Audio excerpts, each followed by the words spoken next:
भद्रक जिलार सदर ब्लॉक अधीन साबरंग पुलिस आज दुई युवकों को ब्राउन सुगर कारबार अभियोग रे गिरफ्त करिछि। गिरफ्त युवक द्वय हेले भद्रक चरंपा पथराडीर अजय दास और लांचीपल्ली ब्रह्मपुर सत्यनारायण आचार्य। सेमानक ठारू 70 ग्राम ब्राउन सुगर जबत करा जायछि।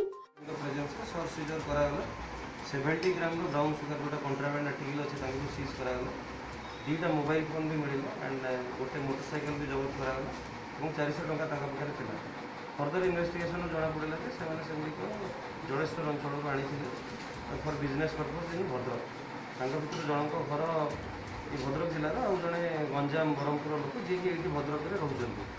तो आम ब्राउन सुगर केस जोटा एनडीपीएस एक्ट केस हो तार प्रॉपर पाराफर्नालिया मेंटेन कर सब प्रोसीजर फॉलो कर आज दुई अभियुक्त को कोर्ट छाड़ा। दाम रही ब्राउन सुगर यहाँ टोटाल आम 70 ग्राम भरा यार आनुमानिक मूल्य 5 लाख 7 लाख भर। ताहासह दुईटी मोबाइल एवं गोटे बाइक मध्य जबत करा जायछि। थाना रे एने केस नंबर 147/21 रुजु होइछि। विगत किछि दिन हेबा एमाने धड़ा जहर कारोबार करछन्ति एवं छोट छोट पोड़िया करी व्यवसायी मानकु बिक्री करथिले।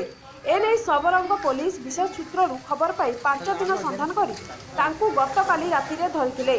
आज एक सांबादिक सम्मेलन रे सबरंग थाना अधिकारी एसटीपीओ सार्थक राय कहिसंति।